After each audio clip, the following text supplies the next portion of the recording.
Hi, I'm Sara Pardys. I'm here in our Chicago office of G&S, and I'm here today with Katie.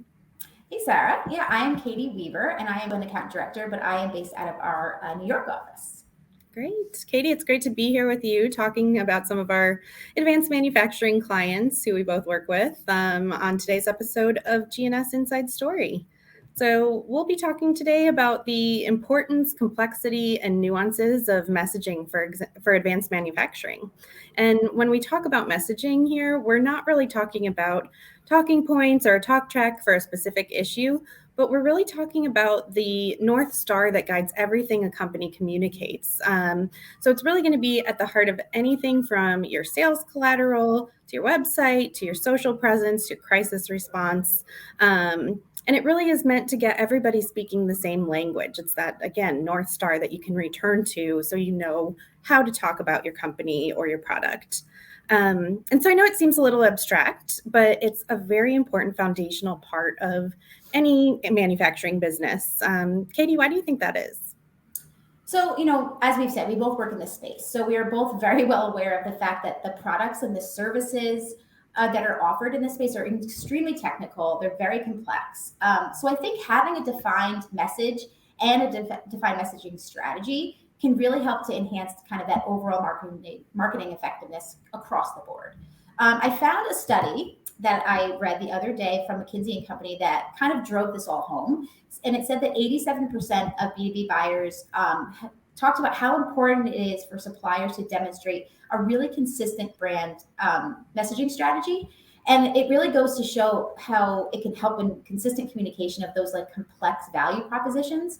And it holds true where it helps you to build that trust and credibility among, the B2B buyers that are the ones that you're hoping to communicate to. Absolutely. And I know here at G&S, we have our own very specific approach to messaging. And we oftentimes see requests or we embark upon this messaging session at the outset of work with a new client. And other times, clients will come to us when they're launching something new, whether that's a product, an initiative, or a campaign. Those are some of the kind of obvious natural milestones when you know it's time to focus on messaging. But I think there are some other telltale signs that it's time for a manufacturer to revisit their messaging, even if they've gone through it before or if they haven't. So, Katie, what do you think are some of those instances? Yeah, I mean, I think even outside of advanced manufacturing, across the board, there are some key signs that you can see that the messaging needs to be reworked or maybe updated. If the messaging seems to be confusing or inconsistent, so if there's some contradicting information, if you're finding it's not really targeted to the right audience, or just in basic terms, it really lacks any clear and concise language, that's definitely a sign that it needs to be updated. I think another thing is that there's a lack of engagement. If your core audiences are not understanding what you're saying, whether it be in social or in your digital work or creative, if it's not working, then that's definitely a sign that it needs to be updated as well. If there's a misalignment in the brand perception, whether that's internally or externally, that's also a sign. So if your employees are not consistent with what the messaging is, if you're finding that your target audiences are not being reached, that could also be something to look at.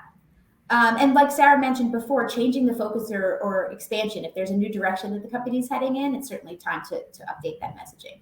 And I think one of the biggest things that I've found is if there is a lack of differentiation. There are a ton of competitors in this space, and you're usually in a very, very niche market. So it's important that your messaging sets you apart from your competitors. So if you're finding that the messaging that you have currently doesn't help you to stand out, then that's certainly the time to kind of look deeper into that. So I think overall, and I think you'd agree, Sarah, it's about having that open and honest communication and transparent communication with your clients so that you not only understand their challenges and their objectives and the areas that they're struggling, but you can help them find ways to kind of combat that. So conducting those regular messaging audits can really help to identify those areas. Because sometimes clients are just kind of too in the weeds to really see that it's not working. So it's really on us, I think, to give them that outside perspective to really drive it home.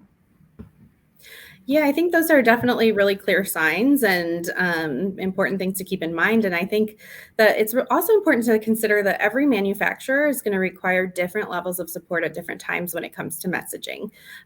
So the real important thing, I think, is to be sure that the core messaging that we establish at the outset is something that we can keep going back to and keep returning to, even when business conditions change or business strategy or sales strategy changes. For instance, I worked on messaging from a foundational standpoint with a startup client in manufacturing, and their business and sales strategy was changing very quickly and frequently because they were so new and they were, being very agile and nimble. But even when their strategies changed, their message map remained the same, and they could still return to those core message platforms and still feel confident in how they were communicating who they are as a company and the value they offer to their customers. Yeah, I think you bring up a really good point when you mention the fact that, even though they were changing somewhat, the whole messaging didn't change. And I think that's an important element to remember, is that just because you may be offering kind of maybe a new solution or something along those lines, not the core message doesn't always need to change. It's sometimes just those kind of key points that you're helping to support the main message framework. So when we talk about this, we're not necessarily always talking about changing the entire messaging. So I think that's an important thing to remember. But one of the things you did say that resonated a bit when you talk about the messaging being different for everyone, that really also holds true for the overall process and kind of the structure that's put into place to develop that messaging. So as you mentioned before, you mentioned iPower. So that's our proprietary approach to messaging. And this is a very in-depth, very comprehensive. It can be a full day, it can be a half-day session, and it really brings together all the different segments of the company. One of the difficulties I know that I've run into with clients, especially in this space, is that not everyone is located in the same place. Some are across the country, across the world. So to get everybody together at one time has proven pretty difficult. So I think it goes back to being flexible and going back to being nimble and being able to figure out different ways to approach the messaging and figure out a system and something that works for everyone. So we've done, several shorter sessions with different groups, and then we get them together to react to the responses through email, through a shared document, whatever it might be. As a last resort, we can always provide a very detailed list of questions and send them out and have everybody respond separately, but then have everybody kind of react to it in real time as much as they can. So as much as the messaging itself is so important, I think the structure and the process that we use to develop that messaging also plays a major role in the outcome.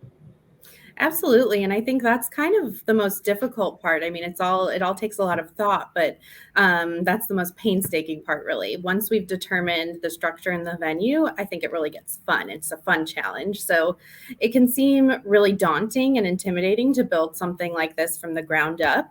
But I always promise the clients that by the end of the session, they're going to come out with a message map that they've built together and feel ownership. And they're going to have consensus. And that's going to come from the chaos of a little bit that comes with the process. So I know consensus is definitely not easy in advanced manufacturing. There are so many different stakeholders, so many different interests being considered. And what's important to one person participating in a message session, like the marketing lead, for instance, is not going to be the most critical thing that the manufacturing lead cares about, or that the CEO cares about, or the CFO. Just a lot of different competing interests. And so that's why we look at the messaging process as something that should bring together a lot of different representation from different areas of the business. And we also look at not only the current opportunities, but also the challenges that could come related to the messaging. So whether those are internal challenges or objections that potential customers might have, we take that all into consideration. And we spend a lot of time as facilitators listening, and we end up proposing messaging that incorporates everything we've heard. But from that point on, it's really up to the group to give feedback and make their selections. And these may end up looking totally different than what we've kind of hypothesized initially. And that's okay. And I think what really matters is that we're always going to come out of this with messaging that feels like it was created by this group, and everyone feels that sense of ownership, and everyone feels like the bases are covered because we've considered those challenges as well. Yeah, I mean, I know we've been in messaging sessions before with clients that have not so much not wanted the process, but were nervous about how it was set up, that there was going to be so many different people in the room at one time, so many different people offering their thoughts, that they thought this is never going to happen. We're never going to bring this all together. And they've been very happily surprised at the end of it to see that, like, oh, we can actually come to kind of a uniform message that everybody agrees to. So it's definitely an interesting part of the process. But I think to sum it all up, I think the most important thing here is to understand and to know that once the messaging is developed, that's not the final part. It all plays a role in, okay, how are you now going to implement this? So what we try to do is we need to incorporate and integrate everything into everything that we do. So whether that's the media relations side, whether it's executive speeches, whether that's our digital and creative execution, they're all influenced as well. So we want to make sure that this messaging kind of plays out in everything that we do. That's the only way that it's going to be successful. The last thing you want is to spend all this time putting this all together and then it ultimately goes nowhere. So I think that kind of sums up messaging. Absolutely. Well, it's been great talking to you about this, and hopefully anyone will find this helpful. Yeah. Thanks, Sarah. Thank you.